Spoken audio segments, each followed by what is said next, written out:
स्वागत है आपका वैसे इन्फॉर्मर के एक और वीडियो में। तो इस वीडियो में हम लोग बात करने वाले हैं सेथ रॉलिन्स और उनकी न्यू फैक्शन के बारे में।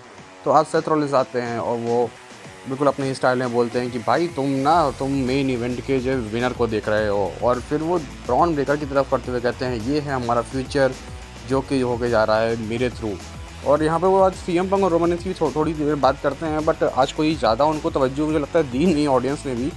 और इसके बाद तभी इंटरप्ट करते हैं none other than Sami Zen.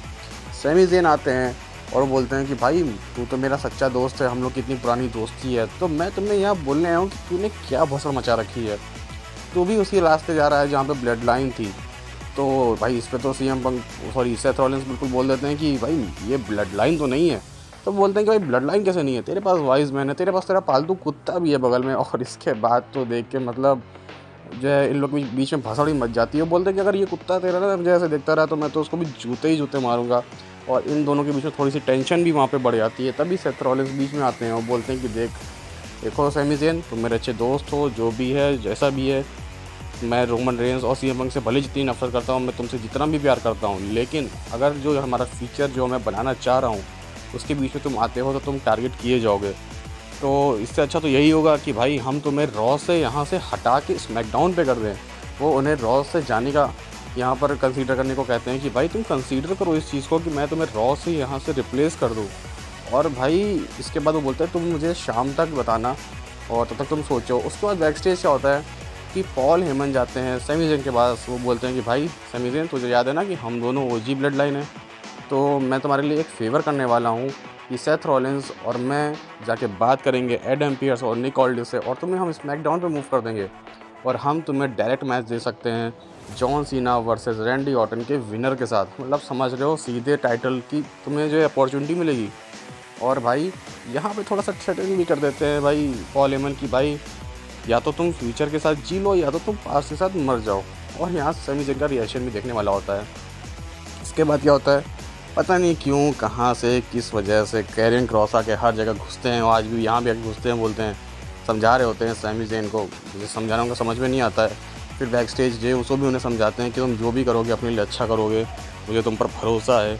और तभी मेन इवेंट में सेथ रॉलिन्स और जे उसो सामने आते हैं और सेथ रॉलिन्स अपॉलॉजी मांगते हैं और सैमी ज़ेन ही मांगते हैं कि भाई हाँ दोनों रिस्पेक्ट दिखा रहे होते हैं आपस में कि भाई हम दोनों दोस्त हैं। सेथ रॉलिन्स बोलते हैं कि भाई जब मेरी बेटी हुई थी तो मैंने तुझे सबसे पहले कॉल किया था, हम दोनों के परिवार एक साथ बहुत अच्छा मोमेंट बिताते हैं, सब कुछ है। तो ये सब अपनी फैमिलियर बातें कर रहे होते हैं। सैमी ज़ेन भी कहते हैं कि हाँ तुम सही हो कि हमारे बैक स्टेज में ये सब चीज़ें हैं, सब कुछ है, बट इन द रिंग तुम जो कर रहे हो वो बिल्कुल गलत है।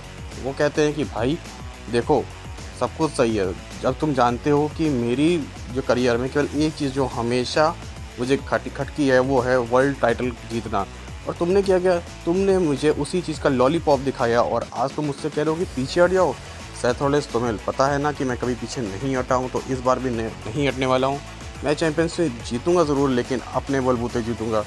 और वो बोलते हैं कि भाई गो टू हेल। तो सीधे सेथ रॉलिन्स से कहते हैं भाड़ में जाओ, तुम भाड़ में जाए तुम्हारा फैक्शन, और मैं तो खुद ही जीतूँगा, मैं यहाँ से कहीं नहीं जाने वाला। इसके बाद भाई ब्रॉन ब्रेकर की बेल बजता है, सब कुछ आते हैं और उसके बाद एक मैच होता है, अच्छा खासा मैच होता है। फ्रैंकेनस्टाइन लगता है, सब कुछ लगता है जो मतलब ब्रॉन ब्रेकर लगाते हैं। इवन उनका जो भाई फ्रैंकेनस्टाइन अगर आप देखोगे ना तो स्पीड में इतनी आता है ना, इतना हैवी बंदा कि देखने वाली बात होती है। सेम भाई जब वो रिंग से पूरा टेबल क्रॉस करते हुए कूदते हैं तो लगता ही नहीं कि भाई इतना हैवी बंदा है। मतलब भाई जो फ्लेक्सिबिलिटी है ना बंदे के पास, वो छूट नहीं बोलेगा, मुझे लगता है कि ब्रॉक लेसनर से भी ऊपर चली जाती है। बट होता क्या है एंड में कि हलवा किक लगाने जा रहे होते हैं सैमी ज़ेन और वो उसको स्पेयर में कन्वर्ट करते हैं, बहुत तगड़ा स्पेयर मारते हैं बिल्कुल छाती पर। और उसके बाद भाई वो वो रोप्स का सहारा लेकर एक और स्पेयर मारते हैं और फिर भाई सैमी ज़ेन बाहर। उसके बाद सेथ रॉलिन्स इशारा करते हैं ख़त्म करने का और ब्रॉन ब्रेकर पूरी रिंग घूम कर जो मारते हैं ना, ऐसा लगता है भाई केवल सैमी ज़ेन की बॉडी उधर गई है, आत्मा तो वहीं खड़ी रह गई होगी। और इसके बाद रिंग में ले जाकर सेथ रॉलिन्स सैमी ज़ेन को स्टॉम्प भी कर देते हैं। तो यहाँ से तो सेथ रॉलिन्स ने क्लियर सेट कर दिया, जो भी हमारे रास्ते में आएगा भाई उसको तो हम पेल के रख देंगे। तो इसी के साथ आज की मंडे नाइट रॉ खत्म हो जाती है। बाकी आप बताओ आपको ये फैक्शन आगे जाते हुए कैसी लग रही है और क्या होगा इसका फ्यूचर, बताइए कमेंट सेक्शन में। कौन थर्ड मेंबर होगा इसका ये भी बताइए कमेंट सेक्शन में, और लाइक शेयर सब्सक्राइब करिए चैनल को। मिलते हैं नेक्स्ट वीडियो में।